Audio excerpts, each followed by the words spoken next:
Olá, boa noite. Hoje é mais um daqueles dias que está chovendo no final da noite e eu fico aqui esperando na minha sala com preguiça de colocar a capa, né? Bem, também não tem nada muito melhor para fazer. E essa semana, só que essa semana eu não comprei nenhum, quer dizer, não chegou nenhum livro novo e também eu não li nenhum livro especificamente de bicicleta nem de moto, né? Eu sempre estou lendo alguma coisa, mas, por exemplo, essa semana eu estou lendo alguns livros meio voltados para a psicologia, para tentar entender essa atração que existe, né, pelas duas rodas, né, tanto o prazer intrínseco, né, físico de andar, quanto também o prazer de fazer parte de um grupo e até a atração do risco que existe, né, mas é uma coisa que vai demorar mais tempo, né, são vários livros, eu tenho que ler com calma, já que não é minha área, né. Então, por isso, eu estava com vontade de falar um pouco e resolvi falar sobre dois livros rapidinho que eu já li há um tempo atrás. E são dois livros que tratam de assuntos meio correlacionados, né? São dois movimentos que aconteceram principalmente nos anos 70, são dois movimentos nitidamente norte-americanos. Os livros, né, os dois são de 2008 e 2009, embora um deles, a primeira edição, tenha sido da década de 90, mas as duas versões as últimas duas versões são próximas, né, 2008 e 2009. Eu li os dois em 2012, quando estava montando a disciplina de estudos da bicicleta, e também escrevi um texto já, né? Um texto para cada um deles, então eu vou colocar aqui na descrição do link. Se vocês quiserem, vocês podem ver os textos originais, né? São esses dois livros aqui. Um é sobre as bicicletas fixas, eu já vou explicar o que é. E o outro é sobre, isso aqui, né, seria o nascimento do sujo, alguma coisa, mas o surgimento ou nascimento das mountain bikes, né? Então, sobre as bicicletas fixas e sobre as mountain bikes. Bem, as bicicletas fixas são caracterizadas, né, por não terem catraca.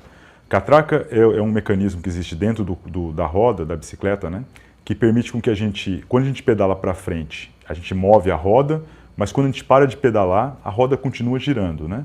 Se a gente não tivesse esse mecanismo de catraca, se a gente parasse de pedalar, a gente frearia a roda, ou então a roda levaria o nosso pé sempre para frente. A gente não ia poder parar de pedalar nunca.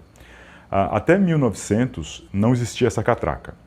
Então todas as bicicletas eram fixas antigamente. Depois de 1900, né, as catracas começaram a ser popularizadas, porque elas trazem muito mais conforto, né, na descida, no plano, depois que você embala, você não precisa ficar pedalando o tempo todo.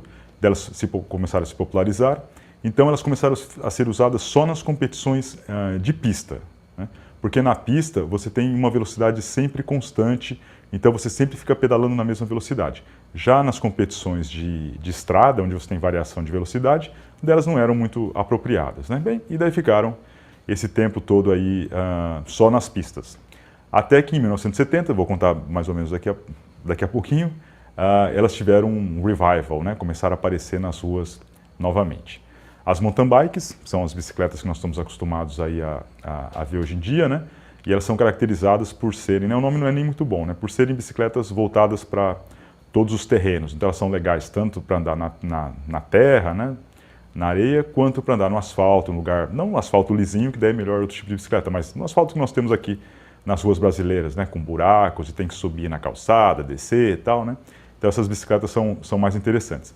Essas bicicletas, mountain bikes, também apareceram nos anos 70 lá nos Estados Unidos. Então, por isso que existe uma relação, né, histórica, de momento histórico, entre o revival das fixas e o surgimento das mountain bikes. Então, deixa eu contar um pouquinho sobre as fixas, né? E as duas vêm essas duas histórias vêm desses dois livros, né? Esse aqui é o Fixed, sobre as bicicletas fixas, né, que é do Andrew Edwards e Max Leonard. E a outra, esse The Birth of Dirt, que é do Frank Berto. Esse aqui eu tenho outro livro também dele sobre o surgimento dos descarrilhadores, né, do sistema de mudança de marcha externo. Mas vamos lá. Como eu falei então, as fixas, elas, durante, né, de 1900 até 1960, elas eram usadas só nas pistas, e daí chega em 1970, tem um grupo de jamaicanos, principalmente em Nova York, imigrantes, e que trabalham como mensageiros, né, como os nossos motoboys aqui no Brasil, né, ou antigamente os office boys. E eles precisavam de bicicletas para fazer isso, e eles tinham muito contato com o pessoal que corria mesmo em pista lá na Jamaica e que tinha bicicletas de pista usadas. E começaram a comprar essas bicicletas, que têm vantagens e desvantagens, né? Assim, como essa bicicleta fixa não tem marcha, além de ser fixa, não tem marcha ainda, né? Então ela é mais difícil de pedalar, precisa de um certo preparo físico, então ninguém teria muita vontade de roubar essas bicicletas. Então esse era o principal objetivo deles, né? E também acabou virando um ponto de honra, né? Como era difícil pedalar, dava muito mais trabalho do que uma bicicleta convencional, daí só quem era forte, corajoso e tal, conseguia andar com essas bicicletas. Então começou a virar uma marca muito forte e cada vez mais mensageiros nos Estados Unidos. Na década de 80, eles chegaram a ter 7 mil mensageiros de bicicleta só em Nova York, né? Um número bastante grande. Depois esse número foi diminuindo bastante, né? de mensageiros. Então pararam, né? de existir essas bicicletas fixas nas ruas, até que na década de 90, né? A partir do final da década de 90 para cá, ela acabou virando uma moda de classe média, então os rapazes de classe média gostam de se vestir como aqueles mensageiros das décadas de 70 e 80 lá de Nova York, né? E até hoje andam com bicicleta fixa e se vestem como aqueles mensageiros, né? Então, então é interessante, né, que essas bicicletas fixas, no século XIX, todas eram assim, então não tinha muita escolha. Depois, na primeira metade do século XX, elas foram usadas mais para esporte. Depois, na década de 70 e 80, foram usadas para serviços, né, para trabalho.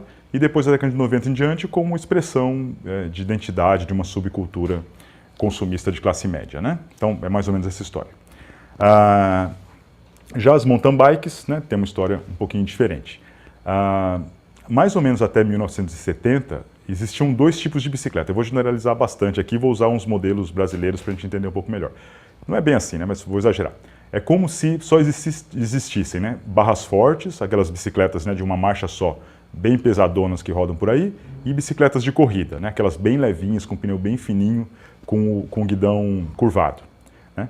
E nenhuma das duas era muito legal, porque a barra forte é muito pesada e não tem marcha, e a bicicleta de corrida é muito desconfortável e também ela não é muito resistente para passar em buraco, fura o pneu fácil e tal. E daí um grupo de amigos lá em Marin County, na Califórnia, nos Estados Unidos, começou, né, vários deles eram ex-ciclistas semiprofissionais, né, começaram a descer umas montanhas de bicicleta.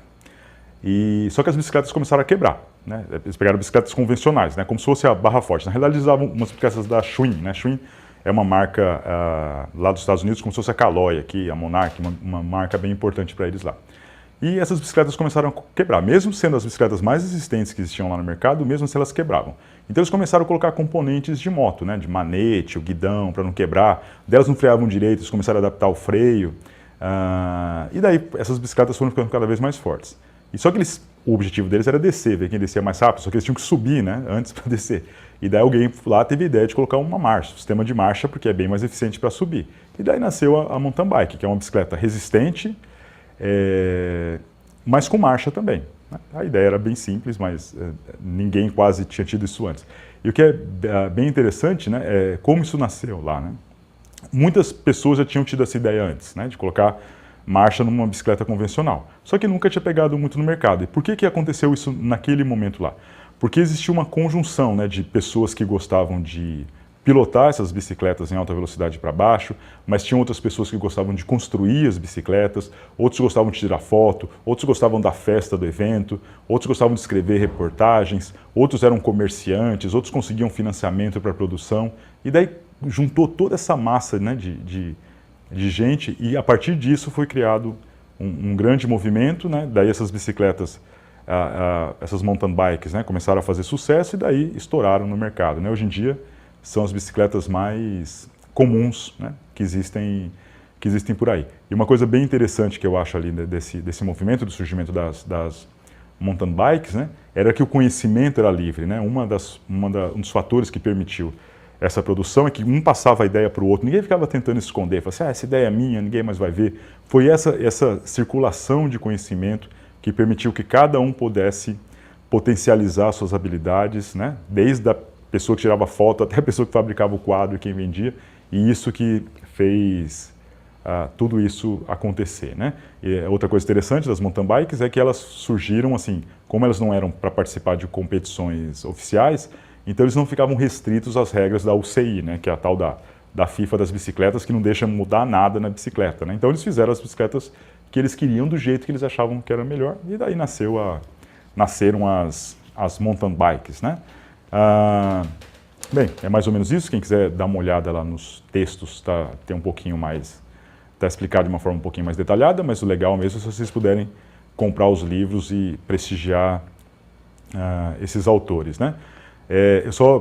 Tem uma parte só legal de um livro que eu queria destacar, né, do surgimento das mountain bikes, que daí o autor foi perguntar para o Gary Fisher, né? Gary Fisher é um dos caras, um desses criadores das mountain bikes, um dos mais famosos, né? O que ficou mais famoso para a história, né? Embora não tenha sido o único. Daí ele foi perguntar assim, e se a gente puder falar para as novas gerações, né? O que foi mais importante para todo esse movimento cultural de fabricação de bicicletas ter dado certo, né? Foi o conhecimento que vocês tinham, a coragem, foi a liberdade, foi a democracia, foi o lugar, foi o dinheiro? O que foi mais importante? Qual é a grande lição que você tem para passar para as novas gerações para que eles possam reproduzir isso com outros veículos, né? Daí ele olhou para o cara e falou assim, a grande lição é que foi divertido. A gente sempre adorava o que a gente estava fazendo e tudo aconteceu muito naturalmente a partir da gente fazer aquilo que a gente realmente gostava, né? Então, é isso. Até a próxima. Tchau.